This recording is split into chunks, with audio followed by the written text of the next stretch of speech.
आज शुक्ल जी की पुस्तक से वीरगाथा काल प्रकरण 3 देशभाषा काव्य को हम लोग पढ़ रहे हैं और कल हमने खुमान रासो को पढ़ लिया था। तो आज हम पढ़ेंगे विसलदेव रासो को। उससे पहले कुछ तथ्य जो खुमान रासो से संबंधित बचे हुए थे, थोड़ा सा उनको जान लें। तो हम जिस खुमान रासो को पढ़ते हैं तो उसमें हम लोग को ध्यान रखना है कि हम दूसरे खुमान को पढ़ते हैं, और ये इसलिए कहा जा रहा है कि जो इनका दिया गया है ना समय के कालभोज बप्पा से लेके, यहाँ से इसको थोड़ा सा एक बार समझ लीजिए।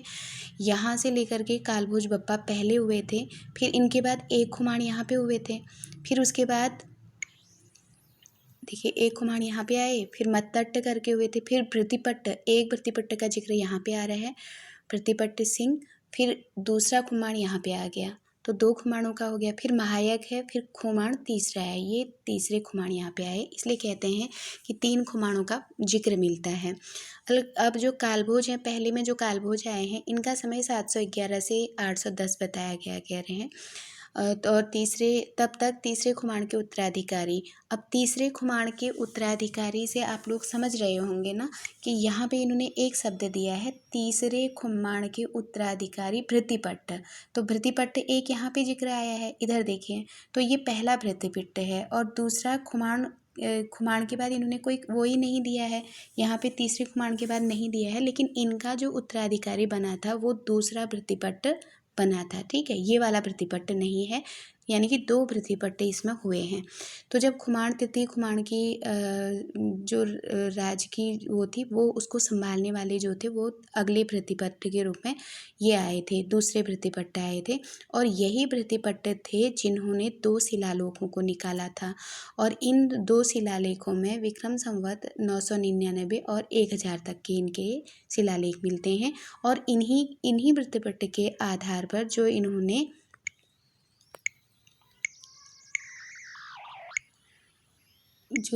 जो अगले तीसरे खुमाण के उत्तराधिकारी के रूप में हुए थे, इन्होंने जो शिलालेख निकाले थे उसमें 190 वर्ष का औसत लगाकर तीनों खुमाणों का समय का अनुमान किया था।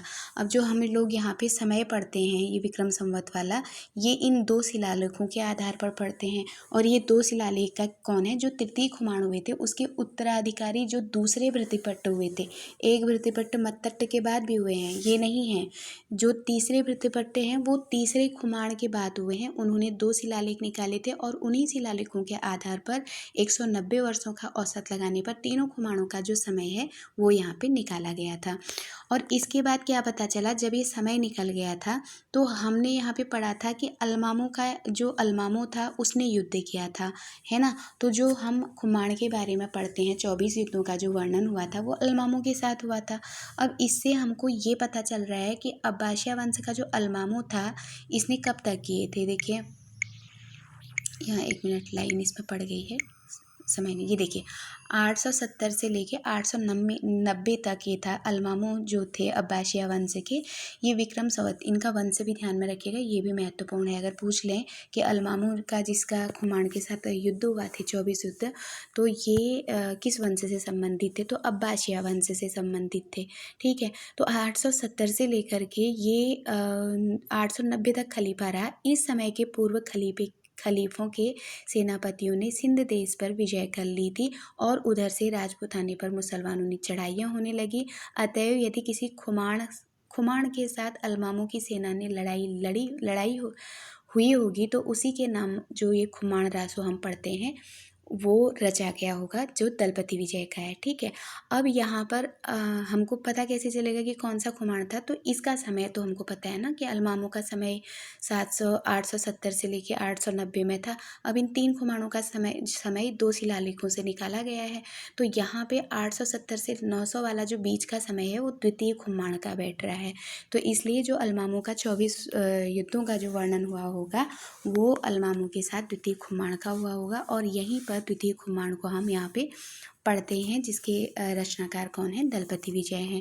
और एक महत्वपूर्ण बात याद रखनी है कि जो खुमान रासो मिलता है ये कितना अंश पुराना है, उसमें महाराणा प्रताप सिंह के युद्धों का वर्णन मिलता है, यह निश्चित रूप से कहा जा सकता है, शुक्ल जी कहते हैं। तो ये भी ध्यान रखना है कि किसके युद्धों का वर्णन इस खुमान रासो में किया गया, तो महाराणा प्रताप सिंह तक का वर्णन इसमें है, तो ये भी हमें इसमें ध्यान रखना है। आगे ये भी याद रखना है कि शिव सिंह सरोज ने इसको क्या कहा है, अज्ञात नाम भाट की रचना, खुमान रासो को अज्ञात नाम भाट की रचना भी कहा है। और जो शिव सिंह सेंगर ने इसमें जो काव्य ग्रंथ में लिखा है कि इसमें श्री राम से लेकर के खुमान के युद्धों का वर्णन था। तो भगवान जो श्री राम है, श्री रामचंद्र हैं, इनसे लेकर के खुमान तक के युद्धों का इसमें वर्णन किया गया है। ये कहना किसका है, तो शिव सिंह सरोज का है। तो इसमें इतनी बातें महत्वपूर्ण थी। तो हमने जिसे पढ़ा वो द्वितीय खुमान के रूप में है, और यही खुमान रासो दलपति विजय जो शुक्ल जी मानते हैं कि इनके रचनाकार दलपति विजय थे, तो उसको हम लोग पढ़े हैं। और लेकिन ध्यान रखना है कि शिव सिंह सेंगर ने ये किसी अज्ञात भाट की रचना मानी है, और उसमें श्री रामचंद्र से लेकर खुमान तक के युद्धों का वर्णन इन्होंने बताया है। अब आगे आज की रचना पढ़ेंगे हम विशलदेव रासो, महत्वपूर्ण रचना है, आइए पढ़ते हैं। विशलदेव रासो नरपति नाल्ह कवि विग्रहराज चतुर्थ उपनाम विशलदेव का समकालीन था। जो नरपति नाल्ह, इस विशलदेव रासो के रचनाकार कौन हैं, नरपति नाल्ह कवि है ना। तो नरपति नाल्ह जो ये कवि हैं, ये विग्रहराज चतुर्थ या विशलदेव जो राजा हैं इनके समकालीन थे, यानी कि इन्हीं के समय पे नरपति नाल्ह भी थे, कदाचित यह राजकवि थे, और ये विशलदेव के राजकवि भी थे। इसने विशलदेव रासो नामक एक छोटा सा 100 पृष्ठों का ग्रंथ लिखा है। तो नरपति नाल्ह का विशलदेव रासो कितने पृष्ठों का लिखा हुआ ग्रंथ है, साफ साफ लिखा है कि ये 100 ही पृष्ठों का है। अब ऐसे पूछा जा सकता है ना कि रासो ग्रंथों में 100 पृष्ठों में लिखा गया ग्रंथ कौन सा है, तो विशलदेव रासो है। और किसने लिखा है, नरपति नाल्ह ने लिखा है। नरपति नाल्ह किसके समकालीन थे, तो स्वयं जो ये राजा थे उस समय विशलदेव रासो इनके समकालीन भी थे, और उन्हीं के राजकवि भी थे। ग्रंथ का निर्माण काल यूँ दिया जाता है, ठीक है, क्या कहते हैं ग्रंथ का, 1272 मझारी जेठ बदी नवमी बुधवारी नाल्ह रसायन आरंभई शारदा तुठी ब्रह्म कुमारी। ठीक है, अब यहाँ पे 1272 का अर्थ स्पष्ट अर्थ 1212 है। अब 1272 कहने में अगर आप इसको हिंदी में बोलेंगे 1272, तो 1272 लग रहा है ना कहने से 1272। तो यहाँ पर शुक्ल जी आदि जो ये विद्वान हुए हैं इनका मानना है कि ये 1272 का मतलब जो 72 है, 72 का मतलब 12 होता है, 1212 होता है। जो ये 72 शब्द आया है ये 72 यानी कि द्वादशोत्तर, जिसको हम 12 कहते हैं, संस्कृत में द्वादश शब्द बोलते हैं, उसी का रूपांतरण है कह रहे हैं। तो कोई भाषा का शब्द रहा होगा जिसमें संस्कृत की तरह जैसे हम द्वादशोत्तर कहते हैं, 12 कहते हैं, द्वादश कहते हैं, वैसे ही उसमें इसको 72 कहा जाता होगा। तो इसी द्वादशोत्तर का इसको रूपांतरण माना गया है। अतः 1272 का अर्थ द्वादशोत्तर 1212 होगा, और इसलिए मान लिया इन्होंने कि जो 1272 है इसमें जो 72 मतलब द्वादशोत्तर यानी कि 1212 होगा। तो अब यहाँ पर सीधे सीधे विशलदेव रचना का समय पूछा जाएगा, तो संवत 1212 आपको लिखना है। अब अगर वहाँ पे 1272 दिया है ना, तो हमें भूलना नहीं है कि वो 72 का मतलब द्वादशोत्तर होता है। फिर क्या कहते हैं कि गणना करने पर विक्रम संवत 1212 में जेठ बदी नवमी को बुधवार पड़ता है। और जेठ अगर ये विक्रम संवत 1212 जब गणना की जाती है, जैसे 72 सही है या नहीं है, क्योंकि विद्वानों ने गणना की और 1212 का जो संवत निकाला था, जैसे 72 को 72 ना करके इन्होंने 72 को 12 में कन्वर्ट किया था, उसके पीछे एक कारण भी बता रहे हैं कि जब गणना की तो जेठ बदी नवमी को बुधवार ही पड़ता है। तो तो उस दिन इन्होंने जो 1212 इसको समय दिया कह रहे हैं। देखिए किसी को भी कन्फ्यूजन हो सकता है कि 1272 मतलब 72 हो सकता है, लेकिन यहाँ पे प्रमाण दे रहे हैं कि जब गणना किया गया कि 1272 को द्वादश में कन्वर्ट किया गया कि ये 12 है। अब इसके लिए भी एक उसको गणना किया गया, तो उस गणना के बाद जब 1212 इनका विक्रम संवत निकाला गया, तो उस गणना में 1212 के दिन जेठ बदी नवमी को बुधवार ही पड़ रहा था। और ये जो जेठ नवमी को बुधवार पड़ने की बात होती है, ये 1212 को सत्य करती है। क्यों करती है? क्योंकि यहाँ पे स्वयं जब 1272 मझारी है तो उसकी अगली पंक्ति है जेठ बदी नवमी बुधवारी। तो यहाँ पे ये 1212 को गणना करके जब विद्वानों ने यहाँ ये पता कर लिया था कि ज्येष्ठ बदी नवमी को वहाँ पे बुधवार पड़ रहा है 1212 में, तो यहाँ पे इनकी पंक्ति में भी वही चीज़ लिखी गई है कि जेठ बदी नवमी बुधवारी। तो इस आगे की पंक्ति के आधार पर इसका समय था विक्रम संवत 1212 ही माना गया बहोत्तरा को, यानी कि वो बहोत्तरा शब्द द्वादशोत्तर का क्या है कहते हैं, रूपांतरण है। कवि ने अपने रासों में सर्वत्र वर्तमान काल का ही प्रयोग किया है। एक बहुत अच्छी बात है यहाँ पे, क्योंकि हमने एक शब्द पहले पढ़ चुका है कि जो एक कवि है नरपति नाल है, ये राजा के उस समय वर्तमान थे। अगर वर्तमान थे तो इन्होंने उसी समय लिखा है, तो वर्तमान शब्दों का ही इन्होंने प्रयोग किया है। अब प्रश्न यहाँ पे बन सकता है कि किस कवि की रचना में वर्तमान कालिक क्रियाओं का प्रयोग करते हुए लिखा गया है, तो विशल देव रासो नरपति नाल का। ठीक है, आगे कहते हैं कि जिससे यह विशल देव का समकालीन जान पड़ता है। जो कवि हैं इन्होंने वर्तमान काल का प्रयोग किया है, जिससे इनका उनके समकालीन होना पता चलता है। विग्रहराज चतुर्थ पूछा जा सकता है ना कि विग्रहराज चतुर्थ किसे कहा गया, तो विशल देव को कहा है, ये भी ध्यान रखना है। विग्रहराज चतुर्थ विशल देव का समय भी 1220 के आसपास है। उसके शिलालेख भी संवत 1210 और 1220 के प्राप्त हैं। तो जो विशल देव हैं इनका समय कब का है, 1220 का है, ये 20 समय याद करिएगा। साथ में इन जो उसके शिलालेख हैं कब के हैं, तो संवत 1210 और 1220 के पता प्राप्त हुए हैं। तो विशल देव रासो ये कितने खंडों में है, तो एक महत्वपूर्ण प्रश्न, विशल देव रासो 4 खंड में है। इसमें ये लगभग 2000 चरणों में समाप्त हुआ है। विशल देव रासो के बारे में महत्वपूर्ण बातें कि ये 100 पृष्ठों का है, ये हमको ध्यान रखना है। 4 इसमें खंड हैं, ये बिल्कुल मतलब रचना का भाग है, इसलिए इसको याद रखना है अच्छे से। 100 पृष्ठों का लघु ग्रंथ है ये। 4 इसमें खंड हुए हैं, खंड 1, खंड 2, खंड 3, खंड 4 करके।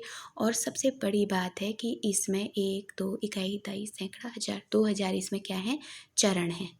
ठीक है, तो ये भी हम लोगों को याद रखना है कि 2000 चरणों में ये समाप्त हो गया था। अब सीधे सीधे पूछा जाएगा ना कि विशल देव रासो में कितने पृष्ठ हैं, कितने खंड हैं और कितने चरण हैं, तो 100 पृष्ठ, 4 चरण और 2000 इसमें 2000 चरणों में ख़त्म हो गया था। ठीक है, अब देखिए जो खंड हैं इसके चारों खंड में पहला, दूसरा, तीसरा, चौथा 4 खंड दिए गए हैं। जो पहला खंड है इसमें महाराज भोज की जो भोज परमार की पुत्री रहती हैं राजमती, इनका विशल देव के साथ विवाह। ठीक है, पहले में विवाह हो गया। दूसरे में क्या होता है कि विशल देव का राजमती से रूठकर उड़ीसा की ओर प्रस्थान करना। अब पहले शादी होगी और वहाँ 1 वर्ष रहना। ठीक है, वहाँ कितना रुके थे ये, 1 वर्ष रुके थे।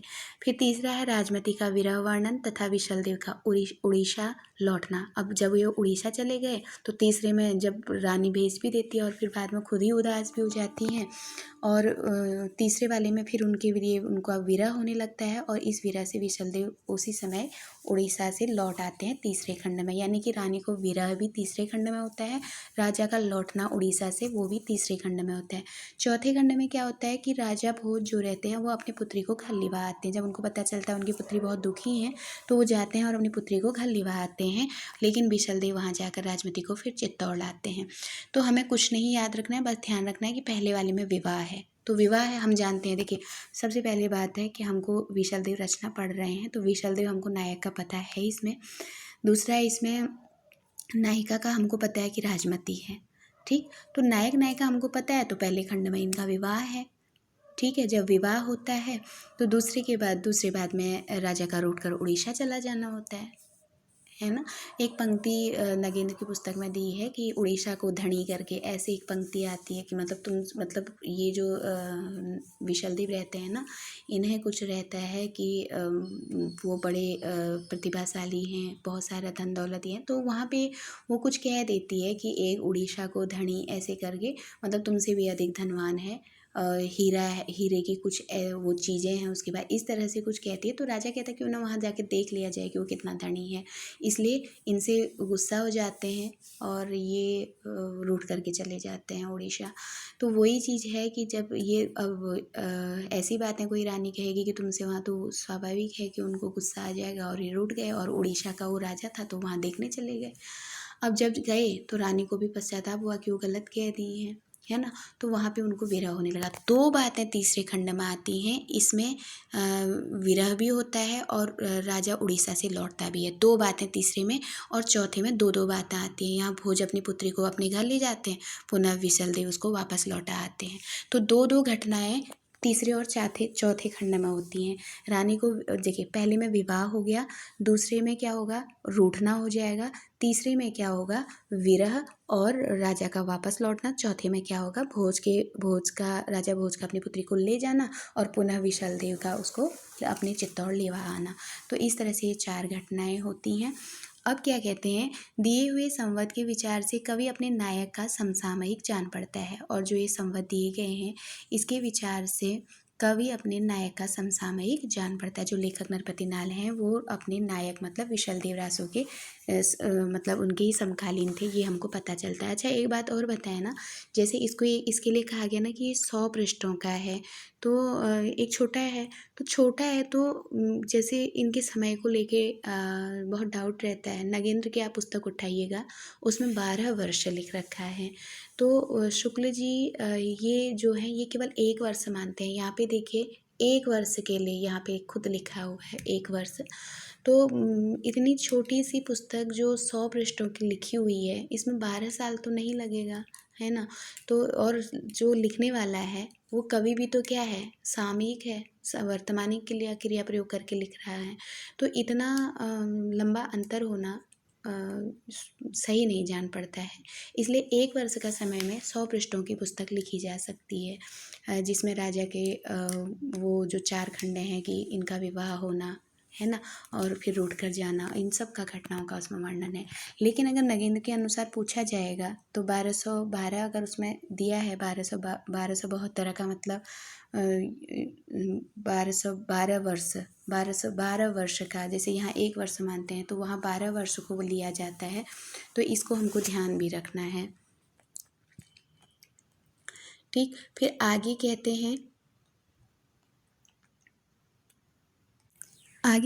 कि दिए हुए संवाद के विचार से कवि अपने नायक का समकालीन जान पड़ता है, पर वर्णित घटनाएं विचार करने पर विशलदेव के बहुत पीछे की लिखित जान पड़ती हैं। अब क्या कह रहे हैं कि जब आप घटनाओं पे, शुक्ल जी कह रहे हैं कि पर वर्णित घटनाएं जो इस रचना में घटनाओं की वर्णन हुआ है और विचार करो तो वो विशलदेव के बहुत पीछे मतलब बाद की लिखी जान पड़ती हैं, कहते हैं, जबकि उनके संबंध में कल्पना की गुंजाइश हुई होगी। और जो बाद में अगर पीछे की लिखी जान पड़ती है तो इसका मतलब है कि उसमें कल्पना भी जरूर आई होगी। यह घटनात्मक काव्य नहीं, वर्णनात्मक काव्य है। अब ये बहुत मोस्ट है, इसको सुपर मोस्ट कर लीजिए, क्योंकि ये प्रश्न बन सकता है कि विशलदेव रासो को शुक्ल जी ने कैसा ग्रंथ माना है।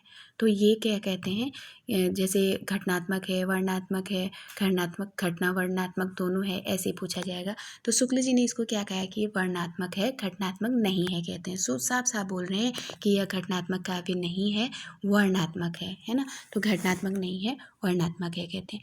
इसमें 2 ही घटनाएं हैं। अब शुक्ल जी ने इसमें 2 घटनाएं मानी है, तो आप पहले के दोनों प्रकरणों, 2 खंडों को पकड़ लीजिए, ये दोनों को घटना मानते हैं। वो राजा का जो भोज है, इनका जो ये विशलदेव का विवाह हो गया और उनका जो उड़ीसा जाना है, इन दोनों को ये कहते हैं कि ये घटनाएं हैं। इनमें से पहली बात तो कल्पना प्रसूत प्रतीत होती है। अब कल्पना प्रसूत क्यों कह रहे हैं पहली वाली बात को, जो खंड 1 है कि क्या कहते हैं, विशलदेव ये मतलब राजमती जो रहती हैं, इनका शादी भोज, ये भोज परमार की पुत्री होती हैं, ये ही कल्पित है कह रहे हैं, और इसको डिफाइन करते हुए बता रहे हैं कि विशलदेव से 100 वर्ष पहले ही धार के प्रसिद्ध परमार राजा भोज का देहांत हो चुका था। अब विशलदेव के समय में भोज कहाँ से आएंगे, तो कल्पना प्रसूत है कि नहीं। तो ये कह रहे हैं, शुक्ल जी बता रहे हैं कि विशलदेव से 100 वर्ष पहले ही, अब 100 वर्ष का समय कितना ज़्यादा होता है, जब विशलदेव हैं उनसे 100 वर्ष पहले ही। अब भोज के रूप में कौन किसको जानते हैं, जो भोज वाला नाम आता है सबसे पहले, तो राजा भोज करके कहते हैं ना, दानवीरता के लिए प्रसिद्ध थे। तो धार के जो प्रसिद्ध भोज थे, वो भोज क्या कहते हैं, प्रसिद्ध परमार राजा भोज का देहांत तो हो चुका था कह रहे हैं, वो मर चुके थे। अतः उनकी कन्या के साथ विशलदेव का विवाह किसी पीछे कवि की कल्पना ही प्रतीत होती है। तो अब यहाँ पे भोज की कन्या जो राजमती रहती है, उसका विशलदेव के साथ विवाह बताना, तो बाद के कोई कवि होंगे तो इन्होंने केवल कल्पना ही की होगी, ऐसे तो हो ही नहीं सकता है, क्योंकि राजा भोज जो है वो विशलदेव से 100 वर्ष पहले ही उनका देहांत हो गया था कह रहे हैं। तो राजा भोज का अगर 100 वर्ष पहले देहांत हो गया, तो उनकी पुत्री वहाँ पर कहाँ से आएगी जिसके साथ विशलदेव का विवाह होगा। इसलिए शुक्ल जी ने अपना निर्णय दिया कि जो भी इसमें जोड़ा गया है कि इनका विशलदेव का भोज की पुत्री राजमती से विवाह हुआ है, तो ये बाद के जो कवि रहे होंगे उनकी केवल कल्पनाएं होंगी कह रहे हैं। उस समय मालवा में भोज नाम का कोई राजा नहीं था। जिस समय इनका विवाह हो रहा है उस समय मालवा क्षेत्र में भोज नाम का कोई राजा नहीं था कह रहे हैं। बता रहे हैं आगे कि विशलदेव का एक परमाल वंश की रानी थी, यह बात परंपरा से अवश्य प्रसिद्ध चली आती है। अब विशलदेव के और भी विवाह हैं, तो ये भी सुनने को मिलता है कह रहे हैं कि हाँ, ये ज़रूर मिलता था उस समय। जो भोज के साथ पुत्री का विवाह मिलता है, ये तो केवल कल्पना ही जान पड़ती है कह रहे हैं, क्योंकि भोज नाम का विशलदेव के समय कोई राजा ही नहीं था कह रहे हैं। लेकिन ये ज़रूर एक बात वहाँ पे सत्य थी कह रहे हैं कि विशलदेव का एक परमार वंश की रानी थी, यह बात परंपरा से अवश्य चली आती है। अब परमार वंश जो भोज के उससे जुड़ा हुआ है, तो उनके वंश की कोई एक लड़की या स्त्री रही हैं, जो बेटी रही हैं उनके परिवार से, भोज के परमार वंश के परिवार से, वो विशलदेव की एक रानी थी, विशलदेव की एक परमार वंश की रानी थी। यह बात परंपरा से अवश्य चली आती है, क्योंकि इसका उल्लेख पृथ्वीराज रासों में भी मिलता है। तो पृथ्वीराज रासों में भी ये उल्लेख मिलता है कह रहे हैं कि जो विशलदेव रास हैं, इनके परमार वंश की एक रानी जरूर थी, लेकिन वो भोज की ही पुत्री थी ये नहीं मिलता है। पर ये जरूर मिलता है कहते हैं कि वो परमार वंशी इनकी रानी थी। इसी बात को लेकर पुस्तक में भोज का नाम रखा हुआ जान पड़ता है। तो यही जो परमार वंश की रानी का जो जिक्र आता है, इस बात के आधार पर, इस जो परमार वंश की रानी का जो जिक्र आता है कहते हैं, इसी के आधार पर इस परमार वंश की रानी को भोज की पुत्री बना दिया है। तो ये इनकी कल्पना जान पड़ती है कह लीजिए, या भोज का नाम रखा हुआ जान पड़ता है कहते हैं। शुक्र जी यही मान रहे हैं कि ये तो सत्य है कि विशलदेव की परमार वंश की एक रानी थी, और इसी परमार वंश की रानी को कल्पित कर करके जो विद्वान हुए हैं, इन्होंने इसको भोज की पुत्री बता दिया है, ऐसा जान पड़ता है कह रहे हैं। अथवा यह हो सकता है कि धार के परमारों की उपाधि ही भोज रही हो, और उस आधार पर इन्हीं में से किसी की कन्या के साथ विशलदेव का विवाह हुआ। और दूसरी बात क्या कह रहे हैं कि जो धार के परमार वंश है, अब जैसे होता नहीं था कि किसी राजा ने बहुत अच्छा कार्य किया, तो उनको राजा भोज की उपाधि दे दी है ना, कि जैसे राजा भोज क्या थे, जो वास्तविक रूप में राजा भोज थे, वो दानशीलता के लिए बहुत प्रसिद्ध थे, है ना। तो यहाँ पर तो वो असली भोज थे, लेकिन जब इनकी मृत्यु हो गई और ये अपनी दानवीरता के लिए प्रसिद्ध थे, या इन्हीं की तरह क्रियाकलाप जो आगे इनके उत्तराधिकारी हुए उन्होंने किया, तो जो ये भोज की उपाधि थी, इन उपाधि से उनको वो किया जाता होगा। ये शुक्ल जी कहते हैं कि बाद में भले ही जो भोज की ये भोज नाम जो चला है, ये बाद में परमारों की उपाधि रख दी गई होगी, है ना। तो उपाधि दे दी जाती होगी, जिसने राजा भोज की तरह क्रियाकलाप किए या उस तरह का शासन संभाला, तो उन्हें भोज की तरह उपाधि दिया जाता था कह रहे हैं। और इस उपाधि के आधार पर अगर उपाधि रही होगी किसी की परमार वंश में, तो उस भोज की पुत्री के साथ विशलदेव का विवाह होना माना जा सकता है कह रहे हैं। परमार कन्या के संबंध में कई स्थानों पर जो वाक्य आए हैं, उस पर ध्यान देने से यह सिद्ध पुष्ट होता है कि राजा भोज का नाम कहीं पीछे से न मिलाया गया हो। जैसे जननी गौरी तो जैसलमेर, गोरड़ी जैसलमेर की। तो यही कहते हैं कि ये बाद का मिलाया हुआ जान पड़ता है। जैसे बाद में भी इस तरह के शब्दावली मिले थे कि जननी गौरी तो जैसलमेर या गोरड़ी जैसलमेर की। इस तरह से बाद का मिलाया हो सकता है जो भोज वाली बातें आती हैं। आगे कहते हैं आबू के परमार भी राजपूताने में फैले हुए थे, अतः राजमती का उनमें से किसी सरदार की कन्या होना भी संभव है। अब यहाँ एक बात और इन्होंने डाल दी कि जो राजमती नाम की जिसका विशल देव से विवाह होता है, कह रहे हैं ये किसी सरदार की कन्या भी हो सकती है, कह रहे हैं। पर भोज के अतिरिक्त और भी नाम इसी प्रकार जोड़े हुए मिलते हैं, जैसे मागचारज कवि और कालिदास, कवि कालिदास, है ना। तो इसी तरह से क्या कहते हैं कि पर भोज के अतिरिक्त और भी नाम इसी प्रकार जोड़े हुए मिलते हैं, मागचारज और कवि कालिदास। जैसा पहले कह आए हैं, अजमेर के चौहान और राजा विसलदेव यानी विग्रहराज चतुर्थ बड़े और वीर प्रतापी थे और उन्होंने मुसलमानों के विरुद्ध कई चढ़ाइयाँ की थी और कई प्रदेशों को मुसलमानों से खाली करवाया था।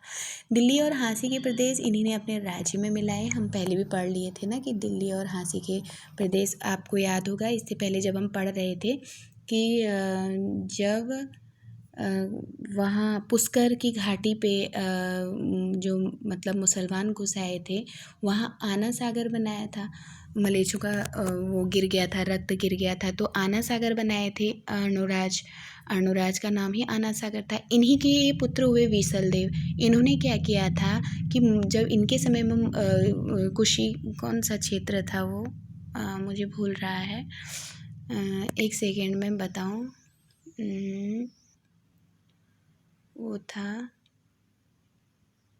किशनगढ़, है ना। तो यहाँ पे हम इसको पढ़ चुके हैं। देखिए, तो जब ये विग्रहराज चतुर्थ आए थे, इनके समय किशनगढ़ राज्य में मुसलमान जब फेर रहे थे ना, तो व्रत से इन्होंने निकाला था मुसलमानों को और दिल्ली और झांसी के प्रदेश अपने राज्य में मिला लिए थे।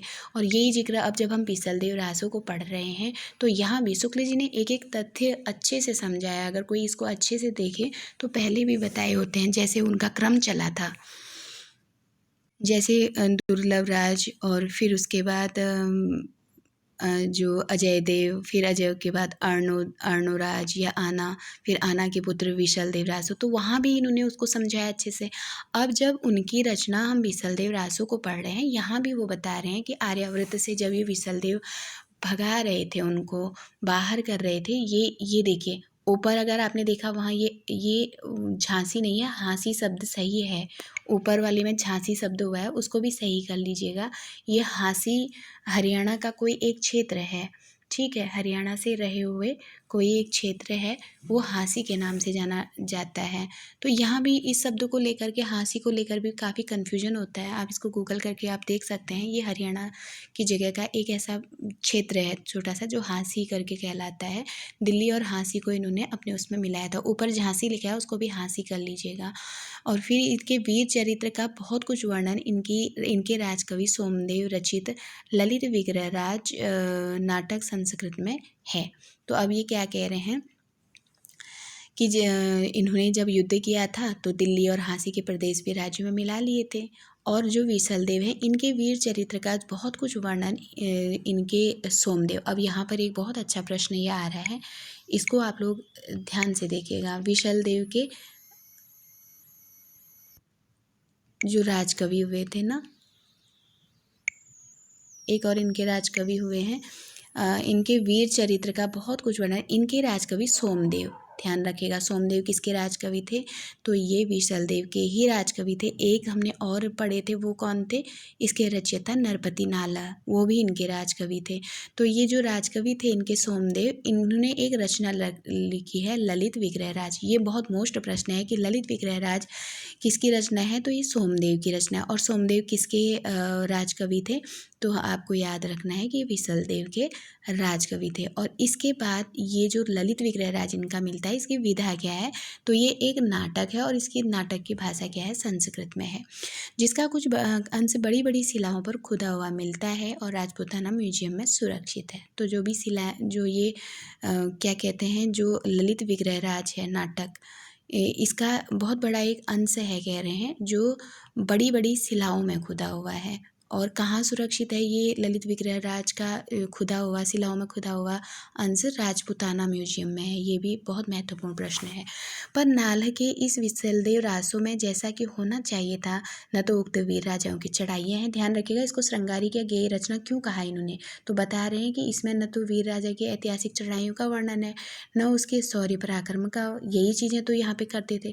श्रृंगार रस की दृष्टि से विवाह और रूठकर विदेश जाने का, श्रृंगार रस की दृष्टि से विवाह और रूठकर विदेश जाने का मनमाना वर्णन है। तो जो विशलदेव रासो है इसमें एक शब्द आया है प्रोषित पतिका।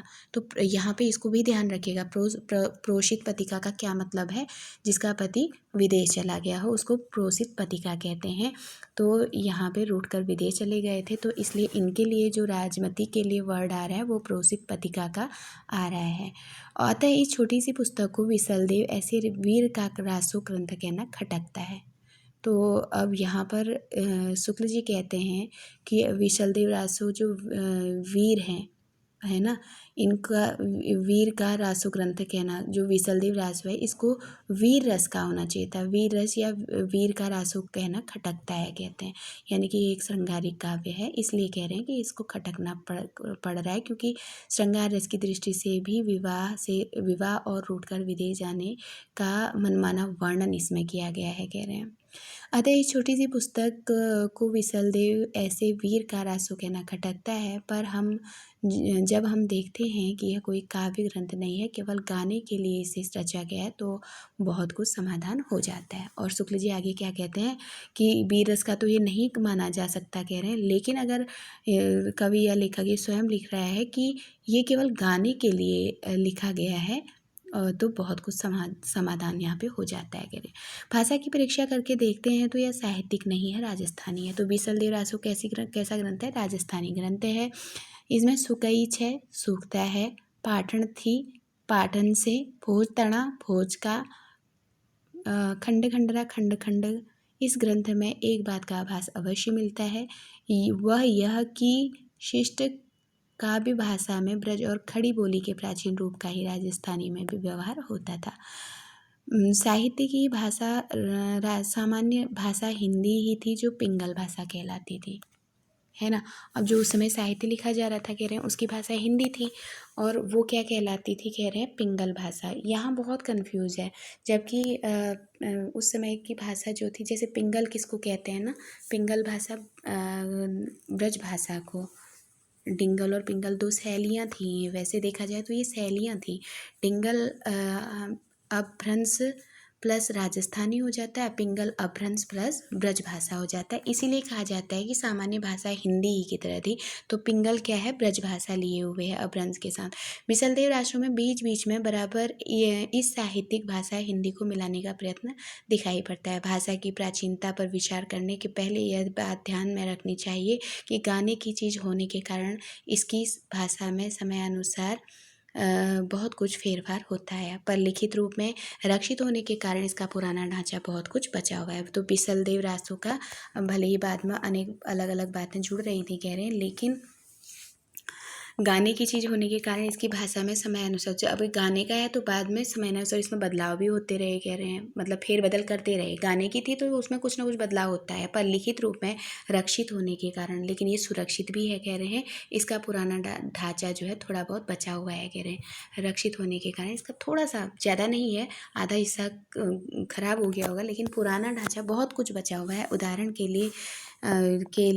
लिए मलिव मतलब मिलाकर, जोड़कर, है ना। चितः मतलब चित्त में, रणि मतलब रण में, प्रापी जय मतलब प्राप्त हो या किया जाए, इणी मतलब इणी विधि मतलब इस विधि, यूस मतलब ऐसा, बाल हो मतलब बालक का, इसी प्रकार, नयर मतलब नगर, पसाव मतलब प्रसाद, पयोधर आदि प्राकृत शब्द भी इसमें मिलते हैं। तो यहाँ पूछा जा सकता है ना, विशलदेव रासो में किस तरह के प्राकृत शब्दों का मिलता है, तो पयोधर है, ये प्राकृत शब्द भी इसमें लिए गए हैं, जिनका प्रयोग कविता में अपभ्रंश काल से लेकर पीछे तक होता रहा। और फिर आगे देखिए, इसमें आए हुए कुछ फारसी, अरबी, तुर्की शब्दों की ओर और भी ध्यान जाता है, जैसे महल, इनाम, नेता, जनो, ताजियाना आदि जैसा कहा जा चुका है, पुस्तक की भाषा में फेरफार अवश्य हुआ है, अतः ये शब्द पीछे से मिले हुए भर हो सकते हैं और कवि द्वारा व्यवहृत भी। कवि के समय से पहले ही पंजाब में मुसलमानों का प्रवेश हो गया था।